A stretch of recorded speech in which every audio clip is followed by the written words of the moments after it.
Para comprender a Jesús, conocerlo más en su realidad, tenemos que ver cuál era la situación en su tiempo. Y en este programa abordaremos esta temática.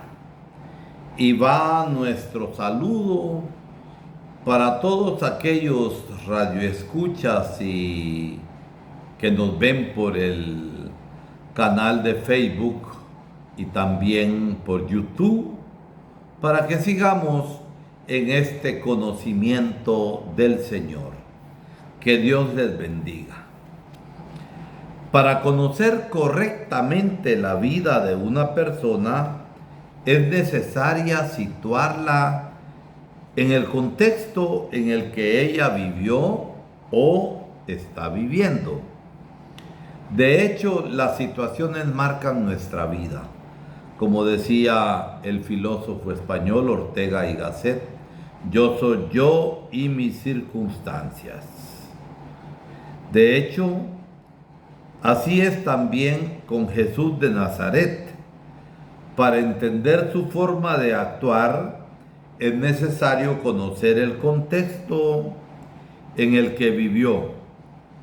Hay muchas imágenes distorsionadas y erradas de Jesús y son consecuencia de la ausencia del conocimiento histórico y de la situación en la que él vivió.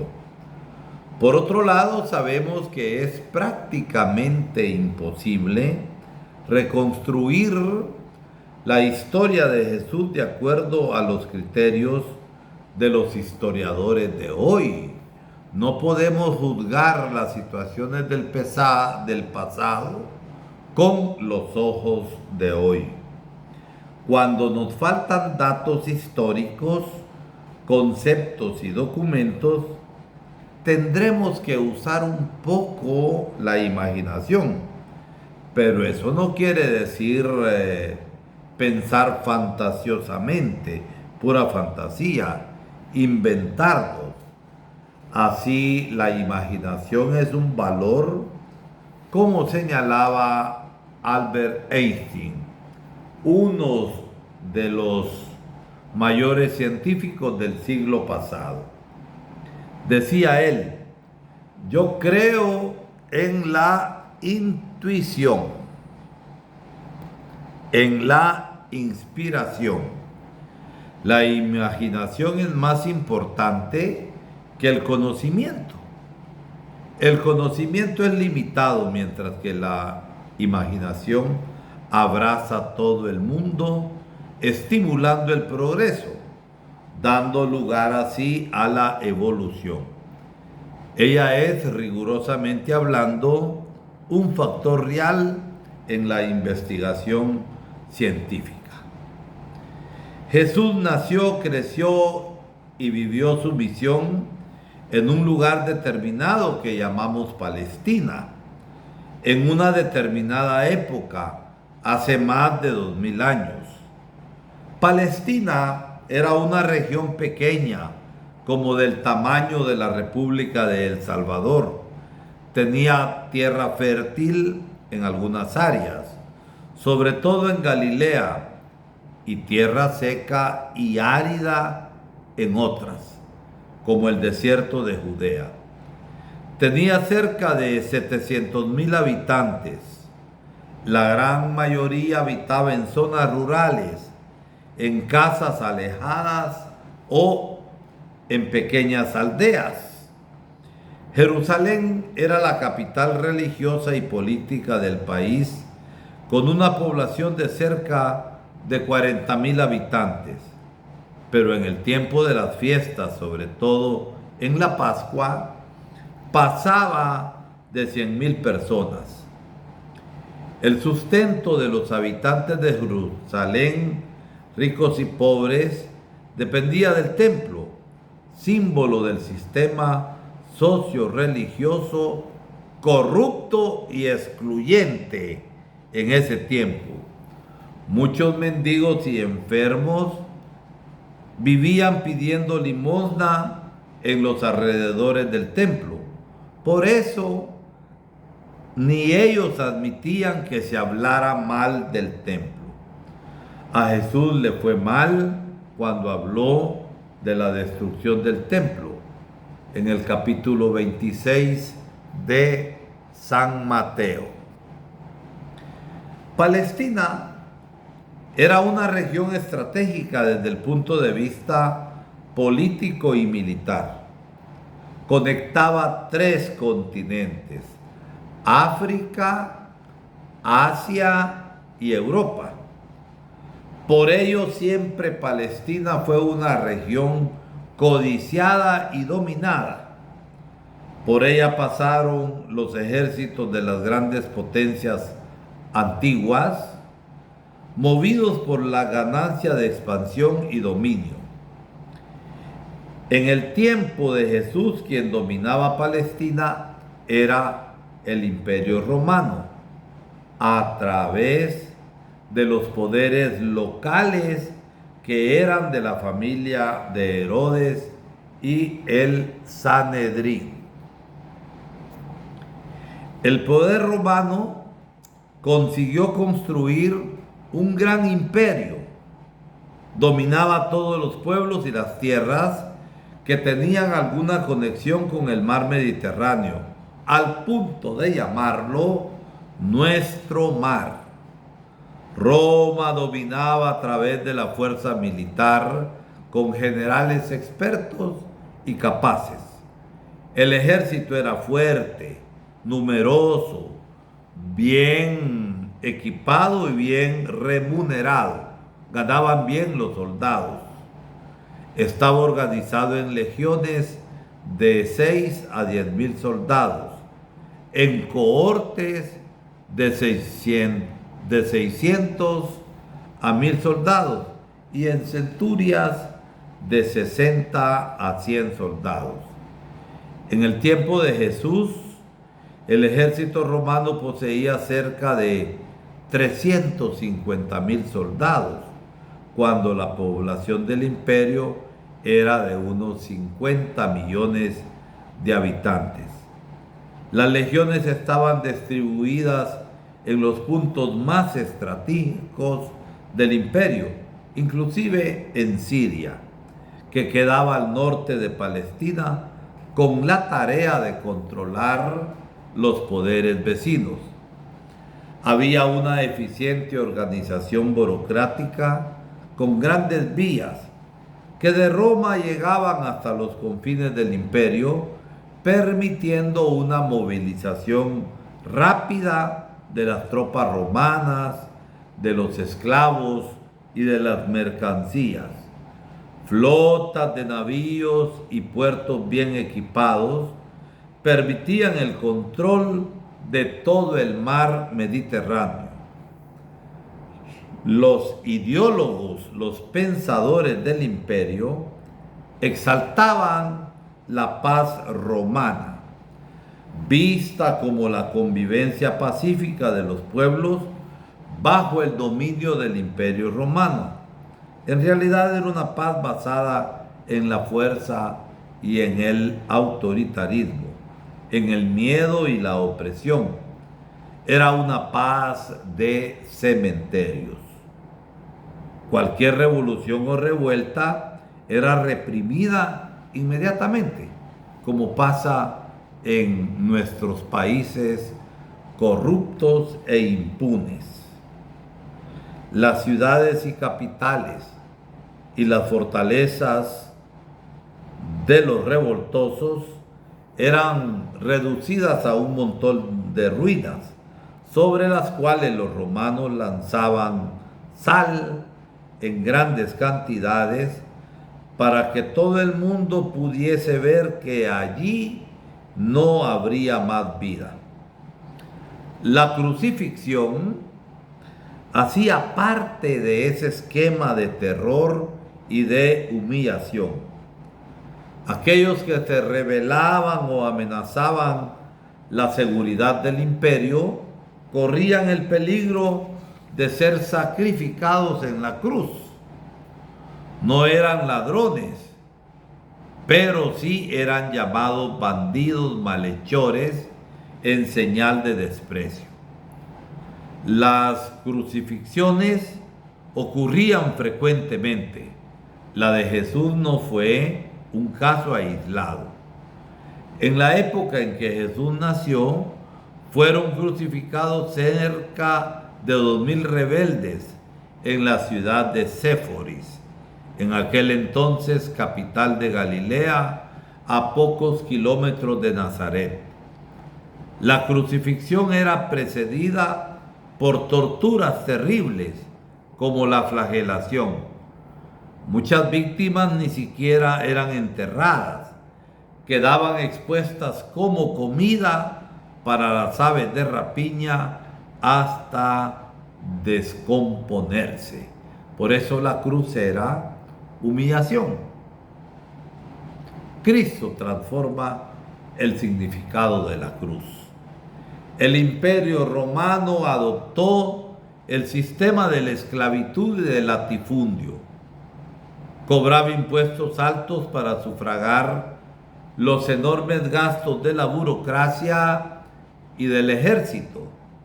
Conquistar nuevos pueblos, nuevas riquezas, tener nuevas multitudes de esclavos era una necesidad para la sobrevivencia de las estructuras centralizadas del imperio.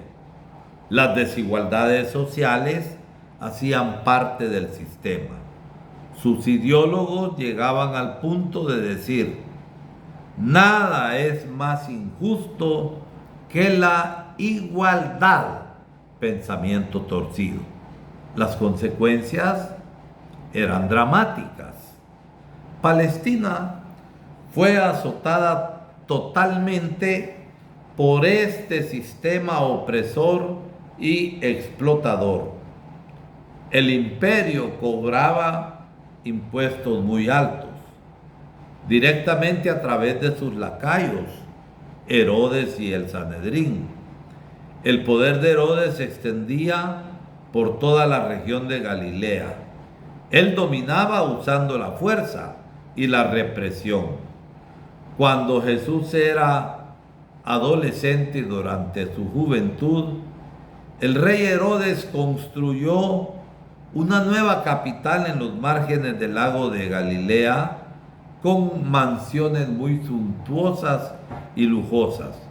Le dio el nombre de Tiberíades en señal de sumisión a Tiberio, el emperador romano. El Sanedrín era el tribunal supremo del mundo judío, formado por representantes de las élites religiosas y económicas de los judíos. El jefe era el sumo sacerdote, escogido y nombrado por el emperador romano. Ellos usaban la religión para aumentar sus riquezas. Gran parte de las mejores tierras y el gran comercio de Jerusalén estaba en sus manos.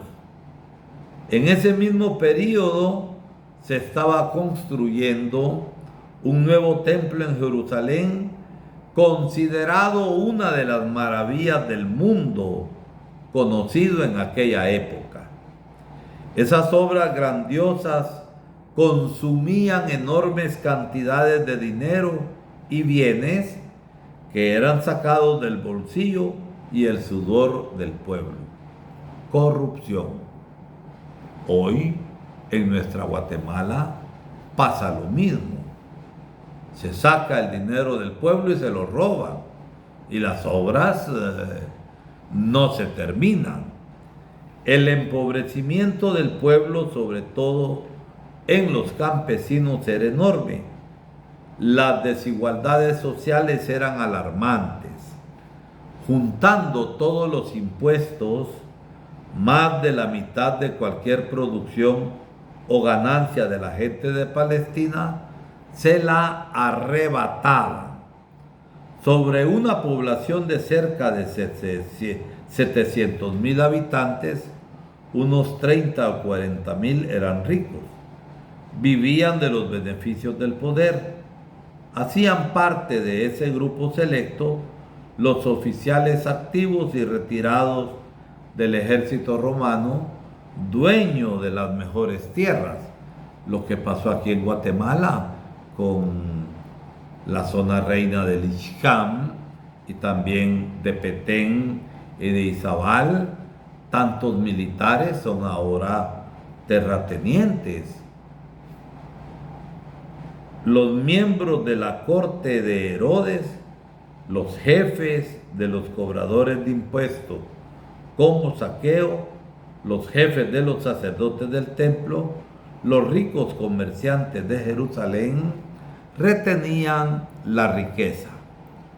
Otros de 60 a 100 mil vivían con comodidad, aprovechando las obras del poder. Soldados, simples cobradores como Mateo, funcionarios públicos ligados a la corte de Herodes y del imperio, funcionarios del templo, pequeños comerciantes, agricultores, artesanos calificados, escribas, fariseos y doctores de la ley hacían parte de este grupo. Los demás, la gran mayoría, eran pobres, miserables, entre los que estaban pescadores, labradores sin tierra, asalariados, esclavos y endeudados, desempleados, jornaleros para cualquier servicio. Familias enteras eran vendidas como esclavos por causa de las deudas. Además del hambre y la miseria, el pueblo era humillado y maltratado por la ideología religiosa dominante. La religión oficial que se predicaba en el templo y las sinagogas era excluyente. Los doctores de la ley habían reducido los mandamientos a una lista larga de prohibiciones, 365, una por día, y obligaciones, 248, que tenían que ser cumplidas a cualquier costo. Se redujeron los 10 mandamientos a estas cosas de tipo puramente casuísticas que eran totalmente abundantes.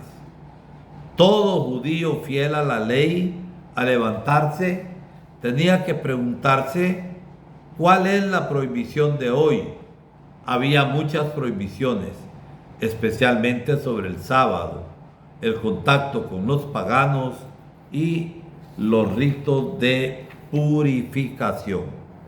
La división entre puros e impuros era insoportable. Puras eran las personas que cumplían todas las normas y prohibiciones. Las demás eran impuras. El pueblo pobre, las mujeres, los enfermos, por su condición, eran considerados impuros. Por eso vivían con sentimiento de culpa. Las humillaciones eran terribles. La vida para ellos era un peso insoportable. Muchos vivían cansados, desanimados y perturbados. Los escribas y fariseos tildaban al pueblo de gentuza maldita, la chusma, diríamos nosotros, impura.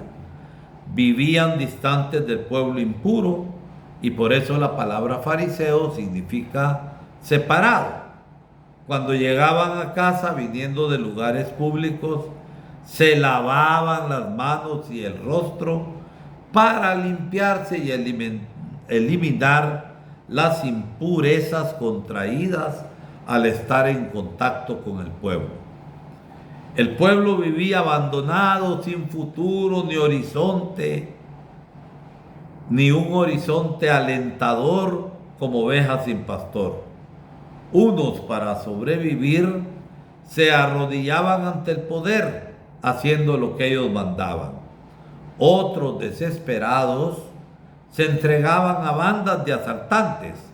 ocurrían revueltas populares para tomar tierras y productos o para contestar a los opresores. Muchos buscaban cualquier trabajo u oportunidad para saciar el hambre, corriendo detrás de benefactores o bienhechores. El mal era muy grande. Toda esa situación provocaba muchas enfermedades. Los pobres andaban enfermos física y mentalmente. Las preocupaciones y la inseguridad generaban angustia y tensión. Algunos llegaban a perder la voz por causa del miedo. Eran casi mudos, no hablaban, no protestaban. Otros no soportaban la presión tan pesada y eran constantemente atormentados, perturbados y parecían locos. Había muchos enfermos mentales en las calles de Galilea. Se decían que eran dominados y poseídos por fuerzas demoníacas. Entre tanta gente enferma, se multiplicaban los magos y curanderos. Los enfermos los llamaban hombres divinos y a ellos recurrían pidiendo socorro. Sacerdotes, fariseos y doctores de la ley atribuían las dolencias al poder de los demonios. Conectaban la enfermedad con el pecado. Si alguien estaba enfermo es porque era pecador y por lo tanto es impuro. Si alguien había nacido con alguna deficiencia, era porque los padres habían pecado y debían pagar por ellos. Y pecar consistía en no cumplir las numerosas obligaciones creadas por el poder religioso. Se acostumbraba a decir: salud es la bendición de Dios, la enfermedad es castigo de Dios. Los enfermos buscaban la curación a través de ritos de purificación y todo tenía que hacerse a través de los sacerdotes. El sufrimiento era tal que el pueblo anhelaba la llegada de un momento a otro de un profeta como Moisés, conforme está escrito en Deuteronomio 18:15. Como Yahvé hacía milagros en el tiempo del Éxodo con la mediación de Moisés, así haría también en el presente a través de un nuevo profeta, un nuevo Moisés. Esperaban que ese profeta fuera también el Mesías prometido en las Escrituras. Era una expectativa apocalíptica. Se esperaban grandes y radicales cambios sobre la faz de la tierra.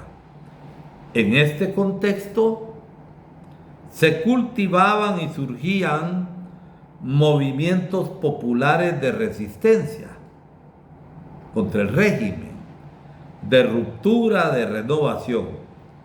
Todos ellos predicaban la venida del Mesías, pero cada uno de manera diferente. Los discípulos de Juan, llamados bautistas, esperaban un Mesías austero y penitente como Juan. Los esenios esperaban un Mesías similar a un maestro de santidad, símbolo de la luz, para liderar la guerra santa de los fieles contra los infieles, símbolo de las tinieblas.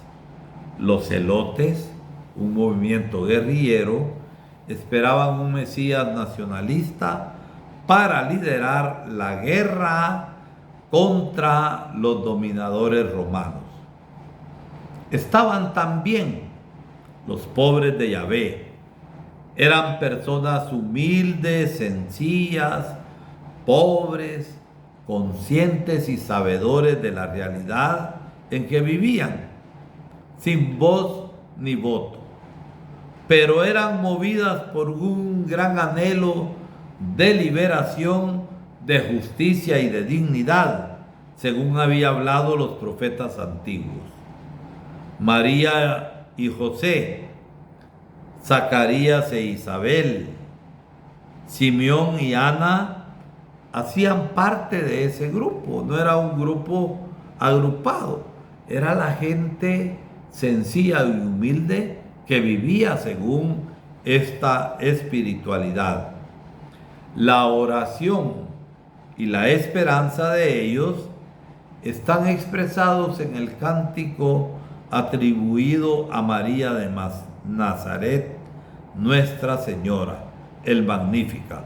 Proclama mi alma la grandeza del Señor, se alegra mi espíritu en Dios mi Salvador, porque ha mirado la humillación de su esclava. Desde ahora me felicitarán todas las generaciones, porque el poderoso ha hecho obras grandes por mí. Su nombre es santo y su misericordia llega a sus fieles de generación en generación.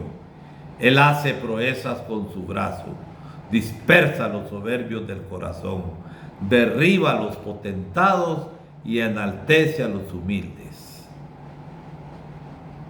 Ellos esperaban un Mesías pobre, un siervo sufriente, portador de la misericordia de Dios, liberador de los pobres, restaurador de una nueva sociedad. Es en este contexto que aparece Jesús de Nazaret. Pero, ¿quién es Él? Seguiremos adelante profundizando para ir conociendo a Jesús de Nazaret. Pero era importante ver el contexto y cuál era la realidad del tiempo en el que Jesús nació y vivió. Hasta el próximo programa.